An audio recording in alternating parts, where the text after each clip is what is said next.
a tutte le ascoltatrici, tutti gli ascoltatori. Un'altra puntata di Auto da Fè qui su Radio Libertà. Quest'oggi torniamo a parlare della vicenda relativa al processo per la strage di Erba e particolarmente dopo la sentenza della Corte d'Appello di Brescia che ha detto no all'istanza di revisione. In prospettiva ci mettiamo nel ricorso che verrà fatto alla Corte di Cassazione. Ma prima di arrivare a quel punto io vorrei ripercorrere i passaggi essenziali della sentenza che ha detto no alle istanze di revisione, nonostante le numerose consulenze che sono state presentate dagli avvocati. Abbiamo già parlato con il professor Sartori, abbiamo sentito la dottoressa Vasino, abbiamo sentito l'ingegner Rabitti, sentiremo mano a mano tutti coloro che hanno prestato la propria opera di consulenza e sono il fior degli esperti, credo che ci siano in questo paese a livello accademico e a livello di competenze specifiche, che hanno prestato gratuitamente la loro opera per questa vicenda, in sete di verità e di giustizia, come del resto ci ha spiegato essere alla base della sua azione anche il dottor Tarfus, che come magistrato, proprio per fini di verità e di giustizia, ha presentato una delle richieste di revisione. Quest'oggi ho il piacere di avere con noi un'altra volta, e lo ringrazio per la sua disponibilità, il dottor Marzio Capra, che saluto appunto e ringrazio. Buongiorno, dottor Capra. Un saluto a tutti quanti, buongiorno a tutti. Biologo, genetista, ex vicecomandante dei RIS, il reparto investigazioni scientifiche dei Carabinieri, ha lavorato a lungo per il laboratorio di genetica forense, la sezione di medicina legale al Dipartimento di Scienze Biomediche per la Salute dell'Università degli Studi di Milano, è stato consulente per i tribunali fino al 2014 in particolare e poi per le parti, per gli avvocati. Dottor Capra, lei ha presentato, acclusa alla richiesta di revisione fatta dagli avvocati di Olindo Romano e Rosa Bazzi, una consulenza molto articolata sui temi appunto di genetica forense e relativa soprattutto alla famosa traccia ematica, la cosiddetta macchiolina di sangue che fu ritrovata sul battitacco dell'auto di Olindo Romano, che costituì uno degli elementi incriminanti fortissimi che portarono poi anche alla condanna in primo grado, no? Allora, la consulenza tecnica del dottor Capra, scrivevano gli avvocati difensori dei due condannati nell'istanza di revisione presentata a Brescia, contiene elementi di novità, elementi nuovi che costituiscono una prova nuova che ha un effetto dirompente sulla sentenza di condanna. La Corte di Brescia ha ritenuto l'esatto opposto. Se lei è d'accordo, dottor Capra, io vorrei partire innanzitutto con un breve esame delle cose che già si sapevano in relazione a questa famosa macchiolina di sangue trovata sull'auto di Olindo prima della sua consulenza. Sul portato delle cose che lei ha messo in fila nella sua consulenza e poi cosa dicono i giudici della Corte d'Appello di Brescia che hanno detto no. Hanno detto non c'è carattere di novità nella consulenza del dottor Capra, cioè con ciò contrapponendosi frontalmente a quello che sosteneva lei e che sostenevano gli avvocati. Allora, lei mi interrompa quando vuole, naturalmente. Io faccio la prima parte, che era ciò che bene o male già sapevamo, soprattutto male più che bene, perché molte cose sono state raccontate malissimo o non raccontate, però chi si è interessato, quei pochi giornalisti che si sono interessati alla vicenda, mettendo mano e occhi agli atti e documentandosi, già sapevano per esempio che innanzitutto c'era il rischio che questa macchiolina, questa traccia ematica, provenisse da una contaminazione cosiddetta innocente della vettura di Olindo da parte dei carabinieri, perché carabinieri che erano andati sulla scena del crimine avevano poi fatto accesso alla macchina di Olindo la notte stessa. E questo mi sembra un dato di fatto che non è stato mai controbattuto. Allora, altra cosa, prego. Per sé è una cosa ovvia, e nonostante poi nella mia relazione l'abbia dovuto ripetere e poi sia stato oggetto di critica dicendo il dottor Capra in qualche maniera assume apoteticamente che questo sia un trasferimento secondario. Il dottor Capra, io l'ho sottoscritto e assumevo che si trattasse di un trasferimento secondario semplicemente perché la macchina o la prossimità della macchina non era la scena del crimine, cioè non si poteva pensare che la povera Cherubini avesse perso sangue e il sangue della Cherubini direttamente dalla stessa fosse proiettato per l'autovettura, per cui in ogni caso al 100% questa traccia di sangue sull'autovettura è da trasferimento secondario. La Cherubini ha perso sangue, questo sangue si è depositato su un substrato e da questo substrato poi è stato trasportato. Bisogna vedere chi è che è il trasportatore di questa traccia. Ecco. Anche perché ci sono verbali che sono a dir poco ortodossi. Lei è stato carabiniere, potrà apprezzare questa cosa, no? Il Ci sono verbale verbali che non smentiscono affatto l'ipotesi che ci possa essere stata una contaminazione. Ma non è di questo che vogliamo parlare, perché la cosa più eclatante è che di questa traccia non c'è neanche una foto. Quindi noi stiamo parlando di qualcosa che potrebbe essere stato trasferito sulla vettura, ma che nessuno ha mai visto. Il dottor Previdere, che è il medico, il consulente della procura di Como, già in primo grado, esaminò la traccia e si vide consegnare un tampone che si diceva fosse stato repertato sul battitacco dell'auto di Olinno, ma senza le garanzie circa la sua custodia e senza nessuna salvaguardia contro i possibili casi di contaminazione. Questo veniva già fuori dall'esame delle carte precedenti alla sua consulenza. Ancora, tutte le foto scattate dal brigadiere Fadda, che è colui, carabiniere, che materialmente fa le operazioni che poi condurrebbero alla scoperta della traccia ematica, risultano essere fatte alla luce, non al buio. E siccome lui dice di aver usato in un momento iniziale il cosiddetto metodo CrimeScope, che servirebbe per trovare delle tracce abbastanza corpose di qualcosa che potrebbe essere sangue, e non ha trovato niente. Allora usa il luminol, che è un metodo più sofisticato, diciamo, per trovare eventuali tracce, che però va usato al buio, perché al buio si manifesta per un tot di secondi la luminescenza che ci dice qui c'è qualcosa, poi si vedrà se è sangue, che cos'è, no? Allora, le foto risultano tutte essere alla luce, quindi non è possibile verificare nulla con l'uso del luminol se fai delle foto alla luce. La giustificazione che dà il brigadiere Fadda è che lui ha usato il luminol perché la traccia era degradata e quindi il metodo più grezzo, diciamo il CrimeScope, non l'aveva rilevata. Questo ci conduce su un altro profilo a fare un'altra considerazione. Il dottor Previdere invece dirà di aver esaminato una traccia per nulla degradata, cioè concentrata e pura, e questo era già uscito anche fin da subito, fin dal momento in cui uno avesse esaminato il primo grado di giudizio. Il brigadiere Fadda dice anche che ha trovato la traccia, ma che il cerchietto rosso sulla traccia, denominata traccia numero 3, su cui ci sarebbe la macchiolina di sangue, lo ha messo dopo, successivamente.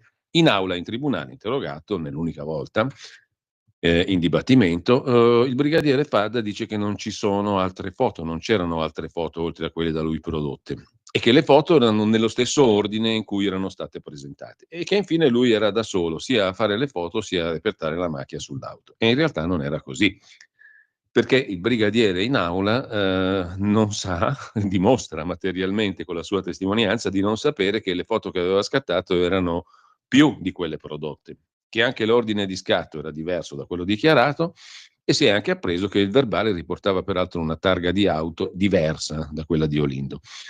Inoltre si alza la luminosità della fotografia, lo fa il giornalista Montolli, il collega Montolli, e si scopre che c'era anche un'altra persona insieme al brigadiere Fadda, un uomo che si copriva il volto con uno spruzzino in mano. Dal verbale redatto da Fadda si apprende che queste operazioni di accertamento sull'auto di Olindo lui le fa in soli 7 minuti. Si tratta di operazioni molto complesse che richiedono certamente molto più tempo, ma Fadda non sa neanche l'orario di inizio dei lavori. Insomma, lui sapeva solo che all'interno di un cerchietto rosso tracciato da lui dopo, in un tempo successivo, sul battitacco dell'auto di Olindo c'era una macchia di sangue. Altra anomalia che era già agli atti, per così dire, ma che nessuno o quasi nessuno ha mai raccontato, è il fatto che il verbale che doveva documentare tutto questo, e l'atto di raccolta della traccia, non risultava firmato. La cosa curiosa è che la Procura di Como fornirà poi una copia del verbale riportante la firma, ma con la stessa fogliazione di quella che risultava non firmata. Anche questa mi sembra un'anomalia abbastanza curiosa. E poi, altro fatto, la fotografia contrassegnata con il cerchietto rosso e con il numero 3, dove ci sarebbe la traccia ematica, il battitacco, lì dice di aver individuato la traccia, beh, insomma, a colpo d'occhio si vede che lì non c'è stata l'aspersione del lumino, lo si vede perché non c'è nessun effetto bagnato già da subito. Infine, chiudo questo capitolo ricostruttivo precedente al suo intervento, grazie a un'inchiesta giornalistica, quella delle Iene di Antonio Monteleone, il brigadiere Fadda dà versioni completamente diverse rispetto a quella che ha dato in tribunale, da almeno tre, che escludono sostanzialmente la presenza della traccia sul battitacco della vettura di Olindo Romano. Questa è un'altra clamorosa novità che viene fuori da un'inchiesta giornalistica, ma come abbiamo già avuto modo di sottolineare, la Corte di Brescia dice che tutto ciò che proviene dalle inchieste giornalistiche non ha la dignità di entrare in tribunale, quindi è squalificato in partenza da subito. Il giornalismo d'inchiesta non esiste più. Veniamo alla prova nuova costituita dalla sua consulenza. Io qui mi fermo e lascio a lei brevissimo commento perché poi il succo sarà ciò che dice la Corte d'Appello di Brescia per dire no, non c'è niente di nuovo. Allora, punto primo. Lei documenta nel suo lavoro, mi corregga se sbaglio, lascio subito la parola, che non fu effettuata alcuna repertazione della traccia in questione, della famosa macchinina di sangue, giusto? Sì, diciamo, non c'è alcuna documentazione che attesta questa intervenuta repertazione dell'evidenza. Io ho dovuto riprendere in mano tutti quelli che sono i dati originali e ho cercato di ripercorrere quello che era stato fatto. In corso appunto di questo percorso ho potuto semplicemente evidenziare che vi erano delle anomalie insuperabili per poter attribuire una certa genuinità alla traccia in questione. In particolar modo, guardando per bene le fotografie, si vedeva che l'ordine con la quale queste fotografie erano state prodotte, erano state presentate in tribunale, non rispettava assolutamente l'ordine con la quale erano state scattate. L'ordine con il quale vengono scattate ci attribuivano con certezza una scansione di eventi che dal momento della presentazione in maniera sbagliata venivano completamente ribaltati. Ora non è possibile che io prima di effettuare, di completare una determinata analisi, ispezioni in un'autovettura, non posso sapere a priori quanti saranno le tracce che individuerò. E invece guardando appunto l'effettuazione originaria di questi fotogrammi, si evince che si sapeva benissimo che si sarebbe trovato un ben preciso numero di evidenze, perché la prima evidenza che è stata evidenziata è stata classificata con l'ultimo numero di queste, si è andati praticamente a ritroso, come per dire dovevamo trovarne solamente in questo un certo numero e basta. Ma chiunque effettua questo tipo di analisi personalmente con i propri mezzi sa che nessun esperto mai neanche potrebbe ipotizzare di condurre un'analisi al lumino in un'autovettura da solo in questa maniera, perché il lumino non è un'operazione che è complicatissima, ma richiede determinati passaggi che devono susseguirsi con dei tempi certi e non è possibile che una stessa persona spruzzi e contemporaneamente fotografi e contemporaneamente reperti una determinata traccia, perché semplicemente se queste attività vengono condotte da un solo soggetto, questo deve cambiarsi i guanti perché non può contaminare la macchina fotografica, non può contaminare i tamponi, che per inciso erano tamponi che si utilizzavano 30 anni fa, per cui tamponi di un altro, con un altro tipo, con un'altra metodica, tamponi molto più soggetti a una sorta di contaminazione e per cui richiedevano maggiore accortezza rispetto a quelli che oggi noi possiamo ottenere. Ma chiunque che si trova a ispezionare un'autovettura, a meno che non ci sia qualcuno che ti dice precisamente vai a vedermi il sedile anteriore sinistro dell'autovettura perché mi interessa solo questo, ma qualunque esperto che riceve un incarico di analizzare un'autovettura non può non guardare il bagagliaio dell'autovettura. Cioè, qui ci troviamo di fronte a un crimine orrendo, a una strage condotta con modalità estremamente cruente. Ma vi sembra possibile che un soggetto che compie un massacro del genere poi se ne esce con la sbranga, il coltello, i vestiti sporchi sul cruscotto dell'auto? Ma è ovvio che uno prende la sbranga, il coltello, i vestiti sporchi, li prende e li mette nel bagagliaio. Vi sembra possibile che viene ispezionata un'autovettura e nessuno va a vedere nel bagagliaio che cosa c'è? Vi sembra possibile che nessuno va a spruzzare il lumino nel bagagliaio? È una cosa che è fuori da qualsiasi logica. In tutti i casi che io ho fatto direttamente, ho avuto modo di valutare, l'autovettura è stata ispezionata, ma in particolar modo dove uno può trasportare del materiale Sì. sporco. E su una moquette il lumino si usa non per vedere se sul longherone di una Del determinata battitacco.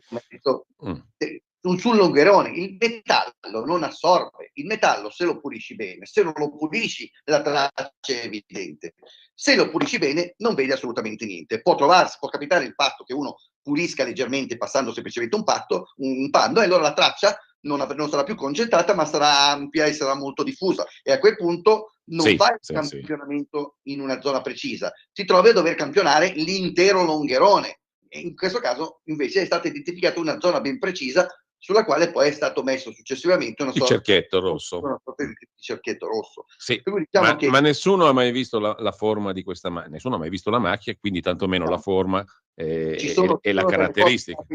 Ci sono delle foto fatte nel dettaglio, e nel dettaglio di queste foto non si vede neanche l'ombra di un sospetto, di un indizio che possa essere ricondotto a una determinata traccia, non si vede neanche ecco, siccome, dottor Capra, poi lo vedremo dopo, siccome la Corte a un certo punto dice ma quella macchia era pura, concentrata, perché anche Olindo stesso ha detto mi sarà caduta dai capelli. Allora, se uno non ha visto la morfologia della traccia ematica, non può sapere se è per gocciolamento, per contatto. Quindi diciamo, anche la Corte di Appello di Brescia, che adesso dice ma è caduta dai capelli come dice Olindo, come fa a dirlo se non hai mai visto la morfologia della traccia? Ma è un'ipotesi che è priva di qualsiasi materialità analitica, nel senso che vale questo come vale tutto, non c'è un solo elemento che possa supportare, neanche in termini meramente indiziario, una possibile ricostruzione di questo tipo, anche perché comunque se l'Olindo Romano non sa neanche come si può essere prodotta questa traccia, sicuramente non l'ha neanche pulita, e per cui questa traccia di per sé doveva essere ancora, ecco, però, o in termini di certezza, visibile con la Crackscope. Torniamo alla questione della numerazione, no? Lei sottolinea sostanzialmente che questa famosa traccia chiamata numero 3, con il cerchietto messo dopo, eccetera, eccetera, in realtà è la numero 1, perché la fotografia che diciamo riguarda quella parte dell'auto è la prima, no? Quindi è la numero 1. Ecco, questo fatto, diciamo, della etichettatura e della raccolta delle evidenze, tra l'altro in un modo, diciamo, come lei ha sottolineato nella sua perizia, la documentazione fotografica non c'è in oscurità e nessuna foto ha il righello centimetrico di repertazione, lettere, numerazioni identificative. Ecco, questa, diciamo, raccolta delle evidenze, questa etichettatura, lei sottolineava nella perizia, deve avere invece un criterio oggettivo e riconoscibile, cioè ci deve essere un progressivo affidabile, 1, 2, 3, 4 e non 3, 2, 4, 1, che è totalmente irrazionale, perché altrimenti va a farsi benedire, diciamo, la certezza circa la catena di raccolta e la custodia dei reperti, per la verifica dei quali occorre un criterio oggettivo. Invece si scopre, e mi faccia dire, dottor Capra, si scopre che la foto numero 3 in realtà è la prima. E su questo si innesta anche una questione particolarmente importante, mi sembra che sarebbe stata una questione da affrontare, da motivare, da analizzare, un elemento di prova da assumere come prova vera e propria, perché il reperto numero 1, che poi sarebbe il 3, è stato sottoposto anche a un altro esame, no? Il brigadiere Fadda mette a verbale di aver eseguito non solo il luminol, ma anche un altro test, l'hexagon test, che consente di stabilire con precisione se quella luminescenza eventuale contiene del sangue umano, non semplicemente un qualcosa che potrebbe essere ferro o altro, ma sangue umano. Quindi l'hexagon test, altamente specifico perché reagisce solo al sangue umano, in quel caso dà esito negativo. Con il che noi avremmo, per sillogismo elementare, che se quella lì era la traccia numero 3, nella quale si dice che è stata trovata la macchia di sangue, in realtà è la prima.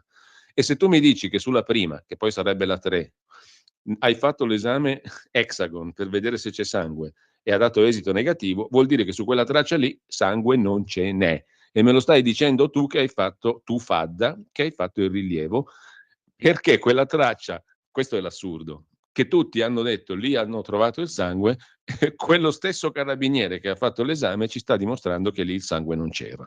Però se tu mi chiami la traccia numero 1, la numero 3, già mi confondi le acque. Infatti si è dovuto ricorrere alla identificazione esatta della successione delle fotografie per capire che quella 3 era in realtà la 1. Quella 1 su cui hai fatto l'esame per trovare il sangue e che non c'era. Ma Quindi possiamo dire che non c'era sto sangue. Ma sì, ma ripeto, la tua esposizione circa quello che è avvenuto è esemplificativa di tutto il caos che regnava in sede di repertazione di queste evidenze. È appunto qui dove sta l'errore fondamentale. Quello che stavo cercando di dire prima è che neanche Pico della Mirandola può a posteriori ricostruire e avere certezza di tutto quello che ha fatto nel corso di questa repertazione, che tra l'altro dice che è durata solamente 7 minuti, ma che in realtà se uno deve intervenire all'interno di un'autovettura, 7 minuti sono assolutamente insufficienti per porre Impossibile. per lavorare correttamente. In questo caso non si è lavorato evidentemente correttamente, ma è icto oculi, è evidente che si sono stati degli errori. In 7 minuti non è possibile effettuare il luminol, tutte le procedure corrette del luminol all'interno di un'autovettura. Neanche Speedy Gonzales riesce a fare, o il dottor Quincy, ecco, utilizziamo il dottor Quincy che forse è più adatto. Non è proprio possibile. Allora, il discorso della catena di custodia e Mm. soprattutto il discorso dell'attività di un repertatore o di un genetista forense principale e fondamentale è quello non di fare le analisi, ma di assicurare in maniera assoluta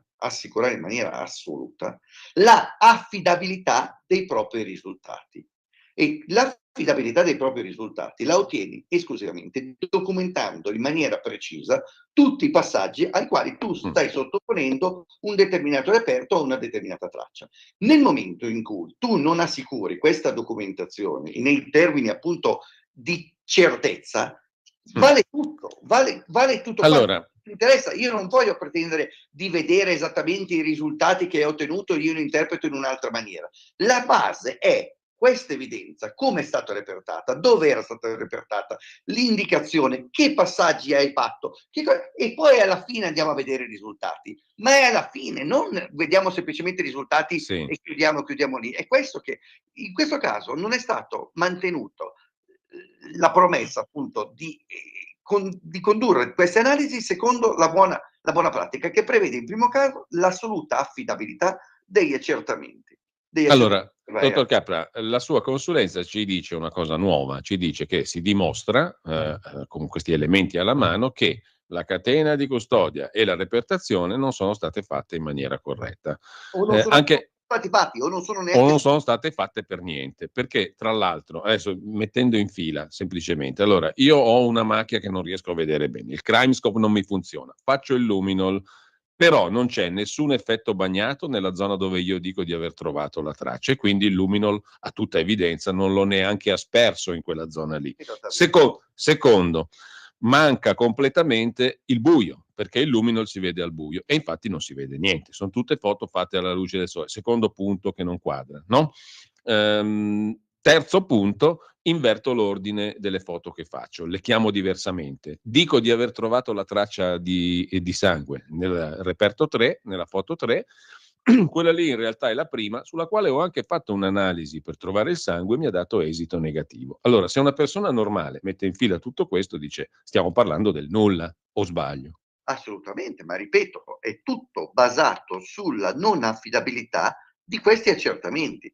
Nel momento in cui io ho un dubbio che quella traccia in questione sia la 1 o sia la 3, non ho più una catena di custodia, nel senso, Appunto. sia la traccia 1 che la traccia 3, non so in quale punto l'ho trovato, non è che posso dire se non l'ho trovato qui, vorrà dire che l'ho trovata da un'altra parte. Il Non tutto posso si cristallizza in un verbale non firmato. E tutto l'altro carabiniere non compare nemmeno. allora, il problema non è il verbale firmato o non firmato. Il problema è che questo verbale non firmato è stato trasmesso in procura ed è stato catalogato. Io non sono entrato adesso nel discorso, nella mia consulenza non si parla di un verbale firmato o non firmato, Sì, ma sì, può sì. darsi che io ne faccio 4 copie. Il problema è che poi in procura ne spedisco una copia e della copia è quella che ho firmata. Non posso spedire una copia non firmata. Di solito queste cose accadono quando fra colleghi magari uno dice ho fatto questo verbale, vi guarda un pochettino se va bene, perché poi lo dovrai firmare anche tu. In questo caso non lo doveva firmare nessun altro perché l'ha fatto solamente Fadda e Fadda non si spedisce il verbale da solo perché Mm. faccio il verbale e poi me lo spedisco per controllarlo. E l'altro uomo chi è? Perché non firma niente neanche lui? Non si capisce neanche questo. Comunque, Non lo lasciamo so. stare.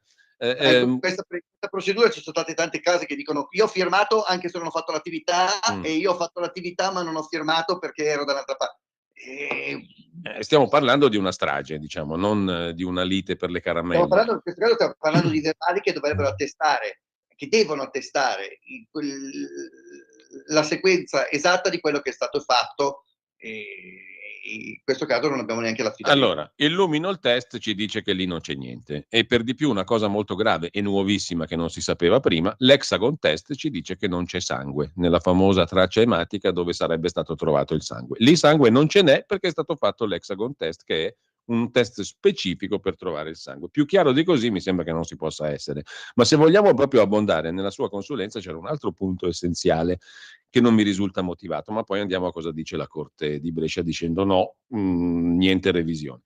C'è un punto fondamentalissimo, l'abbiamo sfiorato prima, no? Le lascio subito la parola, dottor Capra. Cioè è incompatibile la caratteristica della traccia ematica presuntamente rilevata con quella che ha invece analizzato il dottor Previdere, perché lo stesso brigadiere Fadda che la rileva, la traccia sull'auto di Olindo, dice che ha dovuto usare il luminol perché la traccia era dilavata, era di pessima qualità, degradata, eccetera, eccetera. Lei nella sua consulenza aggiunge qualche considerazione in più. Perché? Perché per fare il luminol test su una superficie di quel genere tu aggiungi dilavamento a una traccia che era già degradata secondo quello che ha detto il brigadiere Fadda. E la cosa non sta assolutamente insieme con quello che invece esamina il dottor Previdere, che si trova invece una traccia cospicua, concentrata e non degradata, cioè l'esatto opposto di quella che direbbe di aver trovato il brigadiere Fadda, giusto? Assolutamente sì. Diciamo che il luminol test prevede che l'evidenza che è presente sopra un determinato substrato, per poter reagire, deve essere portata in soluzione, quindi deve essere in qualche maniera diluita, asportata dal reperto e diluita nel fluido diluente, appunto. Mi scusi, asportata con un foglietto di cosiddetta carta bibula che lei osserva contribuisce a diluire ulteriormente quello che porto via. Di certo non concentra l'evidenza. I vigili del fuoco, quando vanno a buttare l'acqua, diluiscono tutto quello che c'è, non lo concentrano, perché se lo concentrassero ci troviamo di fronte a un fenomeno della fisica esattamente opposto a quello che ci dice appunto la teoria. Non può funzionare in questa maniera. Per cui un'evidenza in origine potrà avere una determinata concentrazione. Nel momento in cui sottopongo questa stessa evidenza... Allora, mi scusi, però il brigadiere Pada ci dice che all'origine, secondo lui, quella traccia lì era già degradata, perché al Crimescope non si vedeva niente. Quindi, se io gli faccio il lumino, la dilavo ancora di più. Se poi la tiro via con la carta bibula, la diluisco ancora di più. Quindi, quello che io darò al dottor Previdere non potrà essere concentrato, puro, eccetera, o no? Assolutamente. Infatti, questa è una ulteriore caratteristica che è inconciliabile con quelli che sono i risultati. Cioè, non è assolutamente... Le due cose non stanno insieme, sono incompatibili. Sono in contrasto, uno è esattamente l'opposto dell'altro. E questo qui era un altro elemento nuovo sul quale non è mai stata espressa una valutazione prima. Allora io credo che noi abbiamo sinteticamente detto quali sono i punti della sua consulenza. Veniamo ora a come è stata trattata la sua consulenza, trattata, esaminata e valutata dalla Corte d'Appello di Brescia. La Corte d'Appello di Brescia, dicendo no al processo di revisione, è tranchant nei confronti delle consulenze tutte, ma della sua in maniera particolare, perché dice che non c'è alcun carattere di novità nella consulenza del dottor Capra. Noi ne abbiamo enucleati, mi sembra, un bel po' prima di caratteri di novità. Lei Sì. come la prende questa definizione così tranchant? Poi entriamo nei dettagli. Diciamo che Pezzo purtroppo per pezzo. sono abituato a delle decisioni che dal punto di vista delle decisioni giuridiche che dal punto di vista scientifico nulla hanno di scientifico. Sono un po' dei concetti buttati lì che contraddicono apertamente quelle che sono le normali leggi della Ecco, scienza. Anche attenzione, qui dobbiamo fare anche una piccola premessa, se mi permette, no? Ma proprio allora, che non ci sia carattere di novità, non lo dice un suo collega, genetista, biologo, eccetera. Lo dice un collegio di 3 giudici, perché non c'è stato nessun dibattimento, questi elementi di prova che lei ha fornito non sono diventate prove perché non sono entrate in tribunale, il dibattimento non c'è stato, anche se la sentenza parla di un dibattimento che nessuno ha visto perché sono state 3 udienze dove non è stato iniziato un processo, no? Si doveva decidere se farlo, se assumere gli elementi di prova e valutarli. Allora, invece, il suo elemento di prova è stato valutato, ma non in un dibattimento, quindi non c'era un tecnico o un genetista che si contrapponesse a lei e un giudice che tirasse le somme. È stata la stessa corte a dire qui non c'è nessuna novità. Ora, io credo il giudice certamente è il peritus peritorum, però non credo che sia esperto di genetica, che sia esperto di questioni relative alla biologia, eccetera. Stai ascoltando Radio Libertà, la tua voce libera, senza filtri né censura. La tua radio.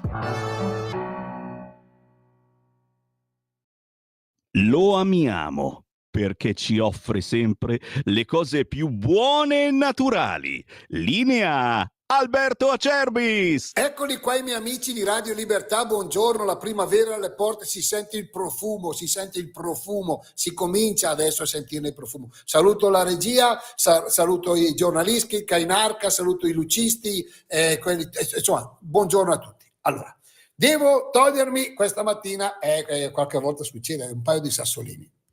Allora, un paio di sassolini ce l'ho qua adesso e togliamoci questi sassolini. L'olio Acerbis, lo conoscete, c'è chi lo acquista da 25 anni, costa 84 euro. Quest'anno è 2 anni che costa 84 euro, 6 bottiglie da 1 litro, il trasporto non lo pagate.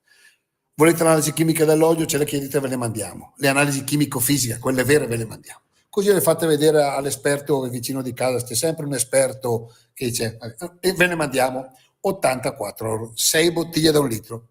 Un olio oggi in qualunque supermercato che vedete sono lì, no? Super offerta, prendi 3 paghi 7, insomma costa intorno ai 12 euro, 11,50 euro, 12 euro. Ma se facciamo anche 11 euro, il nostro costa 14 euro. 3 euro di differenza tra il nostro olio Acerbis che conoscete e un olio che va bene, 3 euro di differenza. Voi consumate di media, una famiglia consuma 6 bottiglie in 2 mesi di olio, 2 mesi, quindi sono 18 euro 2 mesi. E voi perché voi siete molto attenti, e qualcuno per 18 euro di olio extravergine di oliva, che è il principe indiscusso della tavola, che fa la differenza, che insomma è un prodotto importante, ancora più del vino per certi versi in tavola, per 18 euro? Io trovo ancora quelli che mi dicono però Acerbis, io l'ho trovato a meno al supermercato a 11, allora tutti questi anni non sono serviti a niente. Vuoi l'olio Acerbis? Ti fai un'esperienza, prendi uno spaghettino del 5, del 5 chiaramente italiano, lo fai un pochettino al dente, un giro di olio Acerbis, un po' di formaggio, annusa, mangia e fai una delizia. 84 euro, 6 bottiglie da 1 litro, il trasporto non lo pagate. Io non ne ho quasi più, prenotato l'imbottigliamento per aprile, 030 68 40 408, oppure olioacerbis.com, perché l'olio Bu, come diceva il mio nonno, serve sempre a regalo. Vi voglio bene, ciao. Stai ascoltando Radio Libertà, la tua voce libera, senza filtri né censure, la tua radio. Ma difatti è per questo che non me la prendo assolutamente, nel senso che sono dei concetti giuridici che non possono trovare nel caso specifico non trovano alcun appiglio, alcuna spiegazione in termini appunto di ragionamento scientifico. Io dal punto di vista giuridico non posso esprimermi. Mi esprimo dal punto di vista scientifico e dico che queste, ecco, non è stato, però c'è da dire che i giudici si esprimono dal punto di vista scientifico, perché dicono che il suo lavoro scientifico non vale niente, non è nuovo, non fornisce nessuno spunto utile. Non fornisce nessuno spunto utile, non lo so se fornisce nessuno spunto, loro dicono che non è un elemento di novità. Io in quelle che sono le sentenze non ho trovato alcuna spiegazione alle domande che io ho presentato con il mio elaborato. Cioè da nessuna parte ho trovato dicendo sì, c'è stato un errore nel montaggio di quelle che sono le fotografie. L'errore nel montaggio delle fotografie o il montaggio diverso rispetto all'ordine con il quale sono state scattate è catastrofico per dare un'affidabilità a determinati reperti. Cioè, se tu dici che ho spruzzato prima sulla portiera e poi ho spruzzato sul sedile e io vedo che la portiera è asciutta e il sedile invece è bagnato, sono due cose che sono, vuol dire che tu hai detto un qualche cosa che non corrisponde al vero. Allora, le faccio senza, diciamo, interpretare troppo, io le cito cosa dice esplicitamente la sentenza sul suo lavoro. Allora, dice che il tema della modalità di repertazione e dell'origine della traccia è stato oggetto di ampio esame nei giudizi di merito e anche in un ricorso in Cassazione, che ha escluso profili di illogicità o di contrarietà. Punto. Le sentenze di primo, secondo grado e di Cassazione hanno già risolto tutti i problemi sulla repertazione delle tracce e via dicendo. Corretto dal suo punto di vista scientifico? È corretto, perché stiamo ragionando per macro temi, ma nel momento in cui io evidenzio un ulteriore aspetto che non era stato evidenziato in precedenza, è ovvio che non possono avermi risposto, facevano i veggenti, non facevano i giudici, se potevano... Lei l'ha detto prima che nelle sentenze non ha trovato spiegazione ai suoi quesiti. Se fossero state delle spiegazioni, ma non delle minima spiegazione dicendo guardate che è successo questo, a un certo punto dice è inutile che parliamo ancora dei metadati o di queste cose, perché hanno già spiegato che i metadati sono dovuti al fatto che quella macchina fotografica era una macchina squilibrata, per cui non funzionava. Sì. In realtà sto dicendo qualche cosa che è un assurdo, non so se rendo l'idea. Certo. Cioè, nessuno ha sollevato mai questa dicotomia fra due cose, e io ho valutato che cosa mi portava a questo errore nella catalogazione delle fotografie. Portava che veniva ribaltato completamente tutto, tra cui quello che era stato evidenziato prima, che la prima traccia che è stata una traccia è stata sottoposta a questo test, che è un test altamente specifico per la naturematica, Per il e se sangue. noi non sappiamo per la tunematica, appunto, per il sangue, se noi non sappiamo a quale evidenza è stata attribuita questo, guardando semplicemente l'ordine delle fotografie reali, dobbiamo attribuire questa prima traccia a quella che poi è stata poi esiziale per la condanna nei confronti del... Bene. E passiamo a un altro punto. La Corte di Brescia dice che il livello di concentrazione della traccia di sangue trovata sul battitacco, quello di cui discutevamo prima, no? Fadda dice dilavata e degradata e invece Previde se ne trova una ricca, pura, eccetera. Il livello di concentrazione della traccia di sangue trovata sul battitacco è spiegabile con la diretta provenienza dalla scena del crimine, il contrario di quello che diceva lei prima. Quindi lì c'è la provenienza diretta dalla scena del crimine, perché argomentano i giudici di Brescia. Lo stesso Olindo Romano in interrogatorio ipotizza che possa essergli caduta una goccia di sangue dai capelli. Quindi si escludono ulteriori trasferimenti che il dottor Capra pare invece dare per scontati, scrivono i giudici di Brescia. Assolutamente. Allora, questo è, qui la macchina non fa parte della scena del crimine. La macchina è una pertinenza successiva a quello che è avvenuto all'interno dell'appartamento. Per cui questa traccia sicuramente non è volata giù dal secondo piano, dal terzo piano, via aerea, ed è finita nella portiera, anche perché la portiera avrebbe dovuto essere aperta per finire sul battitacco direttamente. Per cui questa traccia è stata trasportata. Come può essere stata trasportata? Nessuno lo sa, si possono formulare determinate ipotesi. L'ipotesi più plausibile è che questa traccia sia stata trasportata, veicolata dalle suole delle scarpe, che poi fossero le scarpe di Olindo, fossero le scarpe dei carabinieri. Attenzione, sempre che ci sia, perché nessuno l'ha mai vista e questo non è un dettaglio. Per l'amore di Dio, però stiamo parlando in astratto di questo profilo.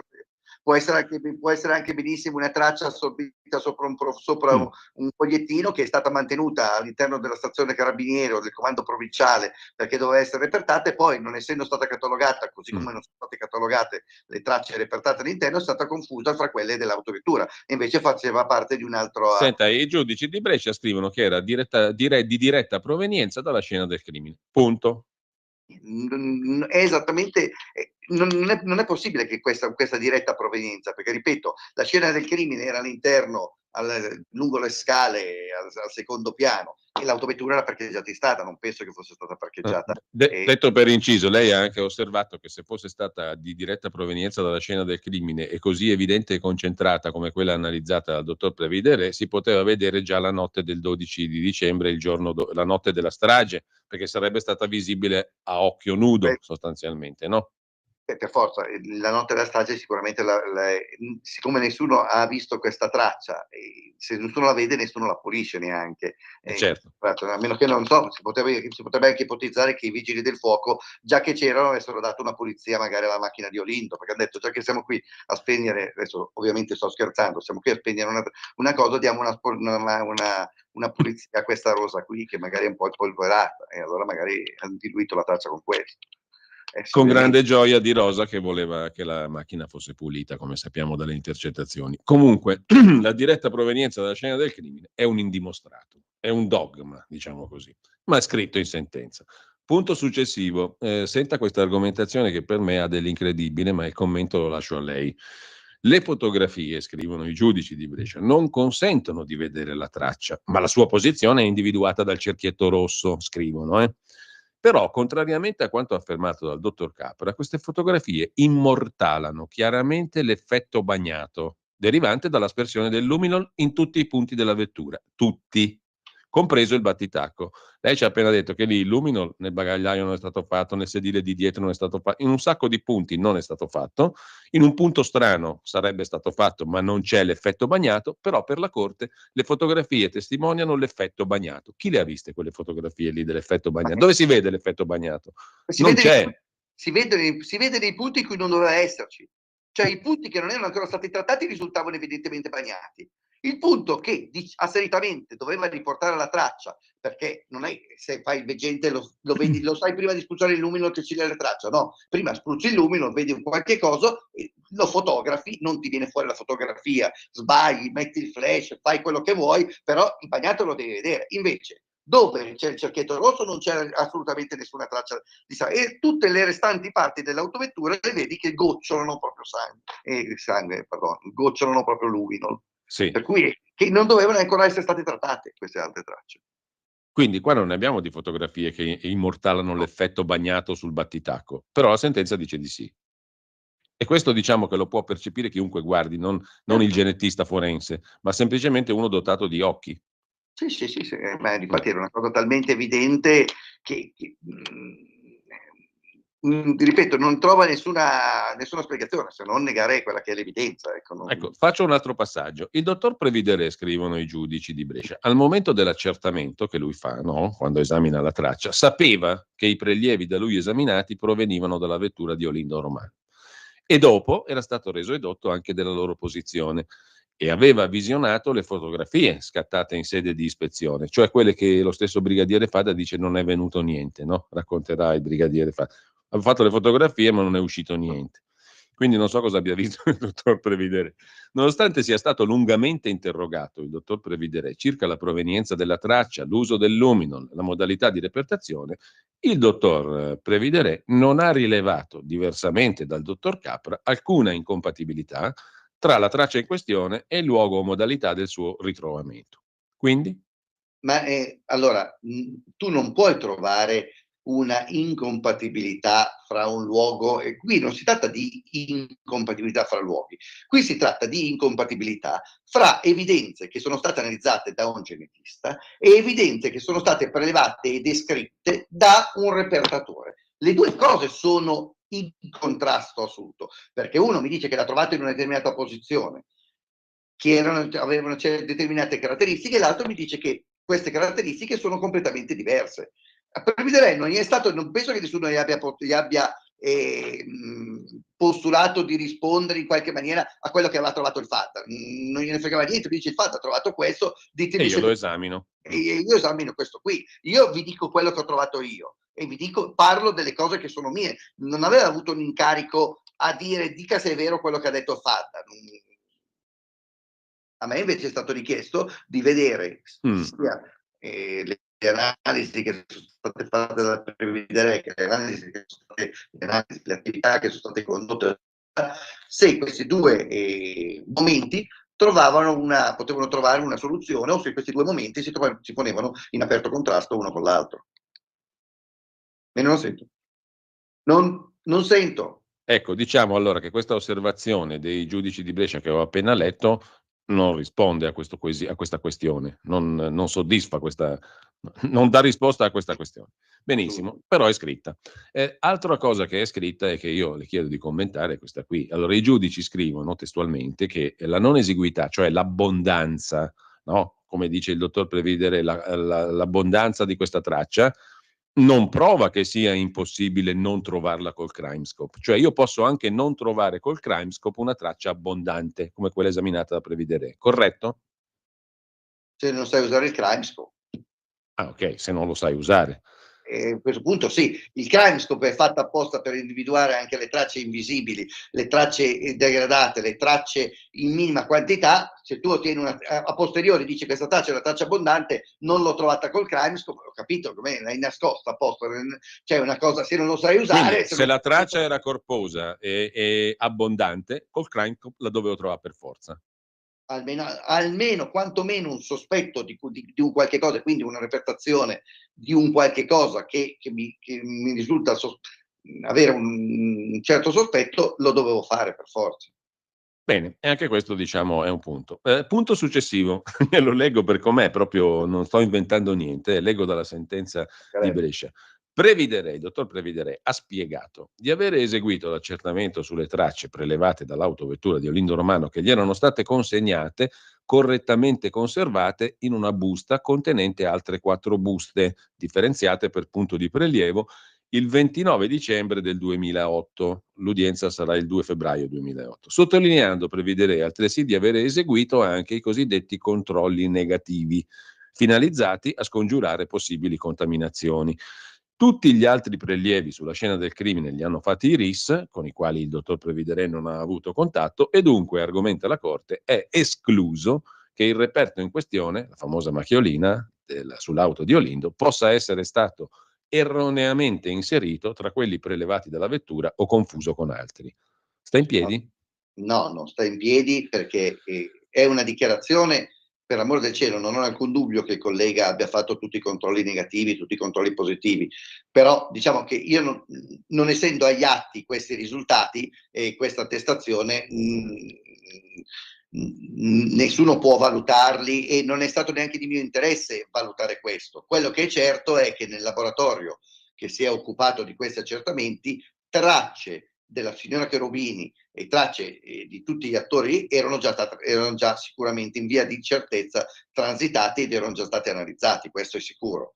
Dopodiché che abbiano fatto i controlli negativi, i controlli positivi, ma questo tipo di controlli vengono effettuati per garantire la genuinità non del reperto, per garantire la genuinità dei reagenti che tu stai andando a utilizzare. Se un reperto è stato inquinato, di certo non lo vedi col controllo positivo e il controllo negativo. Col controllo positivo o col controllo negativo vai a vedere se la tua provettina che stai utilizzando è una provettina pulita, ma se stai analizzando il reperto sbagliato o questi due reperti sono venuti a contatto fra di loro, il controllo positivo e negativo non te lo dimostra.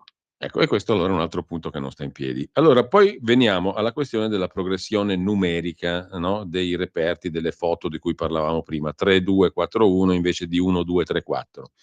Allora, la Corte scrive così, non ci sono elementi, perché poi tra l'altro su questa questione si innesta anche l'osservazione del dottor Tarfus, che nella sua richiesta di revisione parla di falsità in atti, no? Anche sulla base di queste osservazioni. È delicata la questione. Però la Corte dice che non ci sono elementi a sostegno della tesi dell'inserimento doloso della famosa macchiolina di sangue o semplicemente della falsità della deposizione di Fadda in dibattimento che si possano ricavare da quello che lei, dottor Capra, evidenzia sul fatto che la progressione numerica delle foto, dei rilievi, non rispetti l'ordine di scatto delle fotografie. E elementi a sostegno di questa tesi, diciamo, del fatto doloso o della falsità della deposizione di Fadda non si possono rilevare neanche circa il fatto che la prima foto, non possono essere derivati neanche dal fatto che la prima foto scattata sarebbe quella del battitacco contrassegnata col numero 3 anziché con il numero 1. Perché, dice la Corte, qui attenzione, sono tutti dettagli già noti e quindi implicitamente valutati dalle corti di merito, che hanno ritenuto lineare la deposizione di Falda. Ma Allora, due questioni, dottor Capra, mi permette. Allora, dettagli già noti? No, perché non lo sapeva nessuno. Secondo, se anche fossero stati noti, come si fa a dire che sono stati implicitamente valutati? sì, Cioè, non c'è niente in sentenza, però implicitamente era certo, ma stato valutato. se usiamo il termine implicitamente, stiamo... Ops, pardon. Ecco, scusate.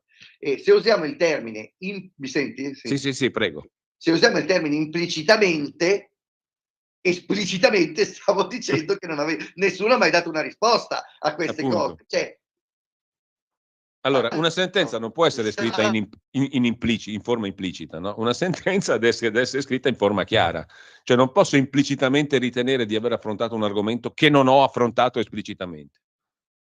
è stato detto, da quello che hai ripetuto tu, che questi dati erano già noti, il fatto che fossero E già non è noti, vero. io non l'ho trovato da nessuna parte, non c'è stato qualcuno che ha notato questo evidente. Fossero già noti e quindi in ogni caso sono già stati valutati. Non sono stati valutati, sono stati valutati, No, c'è perché nelle sentenze lei non si vede da nessuna parte, e non l'ha trovato neanche lei, dottor Capra, la motivazione di questa cosa. Semplicemente perché questi dettagli non erano noti. Quindi, diciamo, qui abbiamo un punto che non è vero nella sentenza. A, i dettagli non erano noti. B, non essendo noti, nessuno li ha valutati, né implicitamente né esplicitamente. Mi sembra ovvio, no? Assolutamente, ma ripeto, l'evidenza che vi è stato un grossissimo disturbo nell'attività di repertazione, disturbo intendo dire in termini investigativi, proprio dal punto di vista poi, questo disturbo si è riverberato poi nelle susseguenti analisi, è perché è evidente, io sto approcciando a un reperto, a un'autovettura, incomincio a spruzzare in una determinata zona. La prima zona che mi reagisce, lo vedo dalle fotografie, la chiamerò reperto 1. Certo. La seconda la chiamerò reperto 2, poi vado avanti, dopo 5 minuti troverò un'altra zona, la chiamerò 3, un'altra la chiamerò 4, non posso la prima chiamarla 3. Come faccio? Certo. Sono un vate che capisco che troverò poi la 2, la 1 e la 2. Se non No, è certo. la 3, cosa dico? Questa è la traccia numero 3, la traccia 2 non c'è, e la traccia 1 non c'è. La prima che trovo la chiamo 1, la chiamo A, la chiamo alfa, come vuoi. Seguo un determinato criterio logico, che vuol dire che anche io sto intervenendo su un'autovettura in maniera logica e coscienziosa e cosciente. Certo. E questo qui evidentemente non è stato fatto. E a maggior ragione. Se io prendo un reperto e lo metto via, dicendo questo qui poi lo catalogherò dopo, lì ho già fatto subito un errore, perché poi lo catalogherò dopo, mi sto fidando di un qualche cosa che io non ho segnato. Ma qui addirittura abbiamo un verbale fatto 2 giorni dopo e non firmato, tra l'altro. Comunque, e poi uno si domanda banalmente, no, io non sono né un carabiniere né un genetista né uno scienziato, ma mi domando: perché tu mi chiami 3 quello che era l'1 e 2 quello che era e viceversa? Per quale motivo? Qual è il motivo per cui tu lo fai? A questo avrebbe dovuto rispondere eventualmente la sentenza, no, di primo, di secondo grado, di Cassazione. Ma qua non c'è niente agli atti. Guardate che questa attività era un'attività di fondamentale importanza e tutti erano consci dell'estrema importanza, tutti, intendo dire gli investigatori, perché l'Olindo Romano e la Rosa Bazzi non penso che avessero nessun tipo di coscienza di quello che stava per capitare loro. Intendo dire gli investigatori, perché se sotto le feste di Natale ti chiamano per fare a mezzanotte con un'autovettura, dopo che c'è già stato il rischio, ha fatto metà di 1000 analisi da una parte e dall'altra chiamano te per fare questo, evidentemente perché c'è un qualche cosa di importante. Magari quel qualche cosa di importante potevano essere le dichiarazioni che giungevano da chi aveva parlato con il poveretto che era ricoverato in ospedale, che magari poteva aver detto o non detto, gli era stato suggerito determinate cose, non lo so. Però il fatto che sotto le feste che vieni chiamato a mezzanotte per fare questa attività da solo, repertare, poi dopo vai via perché giustamente vai a santificare le feste e dopo 2 giorni torni per rifare questo verbale, è un qualche cosa che tutti sapevano che evidentemente era una cosa importante, talmente importante che poi non vai a vedere le bagagliaie. Appunto dico. E poi io ritorno su questo, cioè dettagli già noti. No, non è vero. E quindi mai motivati. Quindi non si è capito perché tu mi chiami l'1-3 e fai tutta quell'operazione lì di numerazione anomala, assurda, apparentemente assurda. E non si è capito. No, a tutt'oggi non si è capito. Dettagli già noti, implicitamente valutati. Se la cava così la sentenza. Altro punto, diciamo così, di un certo rilievo, glielo sottopongo, andiamo verso la fine. I giudici di Brescia scrivono anche che la consulenza che lei ha proposto non è una prova nuova perché non è basata su nuove tecnologie o acquisizioni scientifiche inedite. Come si risponde a questo? Lei cita uno studio del 22 sulla rivista Forensic Science International, ma le stesse valutazioni potevano essere raggiunte anche nel 2008. Quindi lei No. non usa né nuove tecnologie né acquisizioni scientifiche. Ma no, non era così, nel senso che io ho effettuato queste valutazioni, non le ho effettuate nel 2006 o nel 2007, le ho effettuate oggi alla luce di tutta l'esperienza, di tutte le metodologie, di tutte le conoscenze, di tutti gli errori che sono stati effettuati negli ultimi 20 anni e che sono stati riconosciuti come tali. E quello che parlavamo sul discorso dell'activity level, cioè di quest'ultima pubblicazione, è perché si è capito che non puoi pretendere di dare a un giudice un risultato su un'analisi del DNA che non sia correttamente spiegato allo stesso giudicante in termini di valenza sostanziale di questa evidenza. Una volta dicevi c'è il tuo profilo del DNA e tanto mi basta. Oggi non puoi andare a dire una cosa del genere. Oggi devi valutare la natura del fluido alla quale è riconducibile questa evidenza, devi valutare quante cellule, cioè quantitativamente, perché oggi abbiamo oggi abbiamo una maggior contezza della sensibilità del metodo dell'analisi del DNA. Per cui sappiamo che già da poche decine di cellule possiamo ottenere dei profili genetici molto chiari, ma 10 cellule sono in nulla rappresentato rispetto a quello che un soggetto può deporre. Per cui dobbiamo a un certo punto dare al giudice gli strumenti per comprendere il risultato grezzo, c'è il suo DNA, no, non c'è il suo DNA. Dobbiamo in qualche maniera dargli questi strumenti. Gli strumenti appunto sono rappresentati tra le altre cose anche da questo studio sull'activity level dell'evidenza, cosa che io ho cercato di esemplificare e di quantificare in una certa maniera, dando ai giudici lo strumento per poter valutare questa evidenza. Cioè dire Quindi che è un'acquisizione scientifica nuova. Assolutamente, perché si è visto che il dato tecnico del DNA non però può la più... Corte dice di no, quindi diciamo, lei si trova davanti tre magistrati che dicono che il suo lavoro non è quello che lei dice di aver fatto, cioè non c'è niente di nuovo.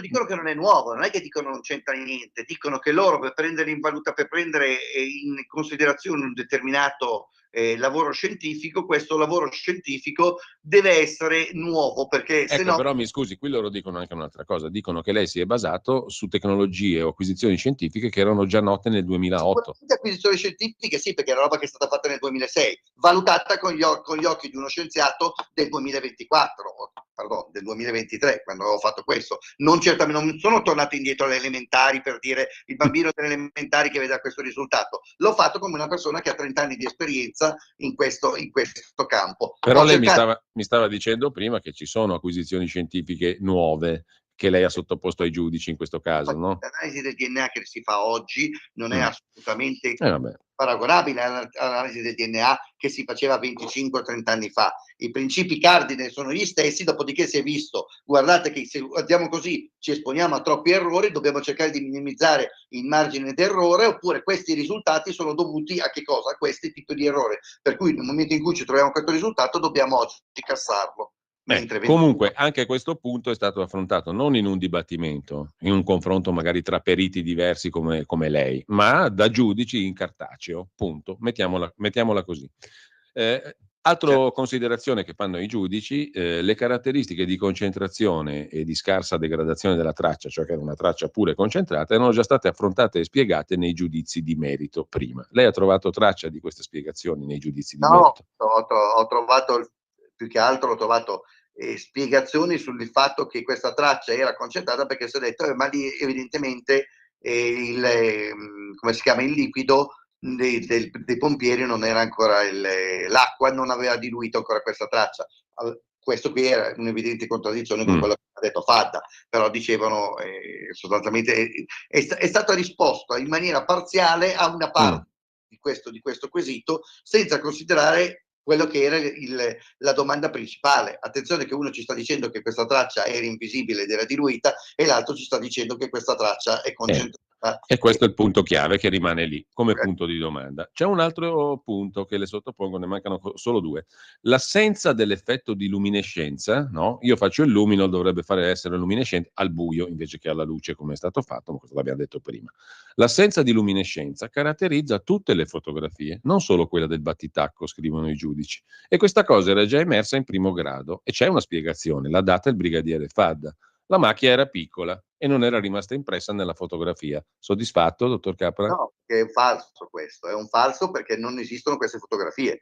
Cioè, nel senso, e anche le altre foto sono così, e certo, non è stata scattata una sola fotografia al buio, non c'è allegato una sola fotografia al buio in questo caso, per cui la luminescenza in tutti i casi non era evidente. Per quanto riguarda le altre evidenze, nessuno se ne è occupato, perché le altre evidenze non hanno mostrato assolutamente il nulla, e quindi è inutile che ti occupi di un qualche cosa che dal punto di vista sostanziale vale meno che zero. Ti occupi di quel qualche cosa che invece può avere una certa rilevanza. Ma che ci sia stata questa omogeneità all'interno dell'autovettura è chiaro, cioè all'interno dell'autovettura si è operato male dall'inizio alla fine, senza ombra di dubbio. Altro punto, sulla laconicità del verbale di ispezione, sulla scarsa accuratezza con la quale sono state assemblate le fotografie, scrivono ancora i giudici. Da questo si deduce, lo deduce lei, che il brigadiere Fadda non avrebbe eseguito l'accertamento o che si sarebbe prestato a falsificare gli esiti dell'accertamento, inserendo una traccia inesistente. E si pretende di ricavare la prova di questa falsificazione dall'intervista che il brigadiere Fadda ha rilasciato alle Iene, che, dicono i giudici di Brescia, 1, è priva di valore processuale, 2, non aggiunge nulla alla deposizione di Fadda in dibattimento. Lei, che è stato carabiniere come Fadda, trova convincenti queste argomentazioni? Allora, ripeto, io non posso entrare nel discorso giuridico, però da persona, per quanto ecco, l'intervista alle Iene a lei gli diceva qualcosa di nuovo o no? Ma sì, ma è ovvio, cioè è come a un certo punto che domani hai un soggetto che dice: guarda che quest'altro soggetto mi ha riferito di essere stato lui a ucciderlo. È un'affermazione riportata, del relato. È ovvio che io non posso testimoniare per l'altro, ti porto la testimonianza, lo dico al giornalista: guarda che a me hanno detto questi qui. I giudici si devono occupare di prendere il testimone e dirgli: ma è vero che sei stato tu o non sei stato tu? E nel contraddittorio gli Quindi avvocati, diciamo, Fadda andava sentito sostanzialmente. mi sembra abbastanza chiaro. Dopodiché Fadda doveva dire: ma hai preso in giro Il giornalista? il cronista o non hai detto il giusto? Probabilmente lui avrebbe detto una delle due cose, siccome sono inconciliabili. No, anche perché, mi scusi, no, quello che è certo è che quello che lui dice in dibattimento nel 2008 non ha niente a che vedere con quello che dice alle Iene. Certo. E quindi due casi. Quindi bisogna dire, a un certo punto il giudice, il Fadda poteva dire: ho sbagliato a suo tempo, e quindi c'era una prova da valutare in termini per la revisione, perché aveva riferito un qualche cosa all'interno del dibattimento che non era corretto. Viceversa poteva dire: no, ho preso in giro il cronista delle Iene perché non ce la facevo più. Però a quel punto ci sono anche gli avvocati dei coniugi, che portavano a confutazione, come si vede, dicendo: lei ha detto che ha preso in giro Monteleone, però allora adesso non ci prende in giro, ci spiega per quale motivo questo e quest'altro, perché quello che ha detto Monteleone trova corrispondenza nei dati, quello che aveva detto a suo tempo non trova corrispondenza, ci dice che è vero quello di una volta, e allora ci spieghi lei questi motivi. E così è lineare, questo sarebbe lineare, diciamo, intuitivo, normale, mi viene da dire. Ultimo punto. Siccome è stato fatto un confronto, no, per verificare come si repertano le tracce, eccetera, fra l'auto di Olindo Romano, sulla quale asseritamente sarebbe stata trovata la traccia, e l'auto non di Pietro Castagna, come scrivono i giudici, ma di Carlo Castagna. No? Nel caso i giudici scrivono Pietro, ma si sbagliano nella sentenza di Brescia. Comunque, l'auto di Carlo Castagna viene repertata in maniera corretta, no? Con i numeri, con il righello centimetrico, con tutto quanto. È un'autovettura. che è stata attenzionata perché è stata ritenuta di interesse, è un'autovettura nella quale non ci sono stati dei dubbi che questa autovettura sia stata utilizzata dall'assassino in un momento successivo, per cui non sono andate a vedere le tracce, gli effetti che il delitto aveva lasciato, ma le tracce che erano precedenti alla commissione di questo delitto, per cui è stata ispezionata da quello che ho potuto vedere io in maniera corretta ed è stata documentata questa attività nei confronti dell'autovettura in maniera precisa, nel senso che sull'autovettura loro sono andati a vedere su quella di Olindo se c'erano le tracce dell'esecuzione dell'omicidio, su quella dei Castagna chi era salito su questa auto qui se per caso non aveva le stesse impronte digitali che sono state trovate in determinati punti del fatto, perché allora voleva dire che l'assassino era venuto anche lui a bordo di quell'autovettura. Non so se mi sono spiegato. Ecco, i giudici dicono che questo confronto è privo di qualsiasi utilità e tantomeno prova la falsità del verbale di ispezione sull'auto di Olindo o lo scambio o la manipolazione dei reperti, perché in ogni caso sulla vettura di Castagna non sono state repertate appunto tracce biologiche, ma solo impronte digitali, peraltro molto evidenti, agevolmente isolabili anche come fotografia e misurabili. Invece tutt'altra cosa è il luminol, che è più complicato. Ma non è Questo vero. cosa vuol dire?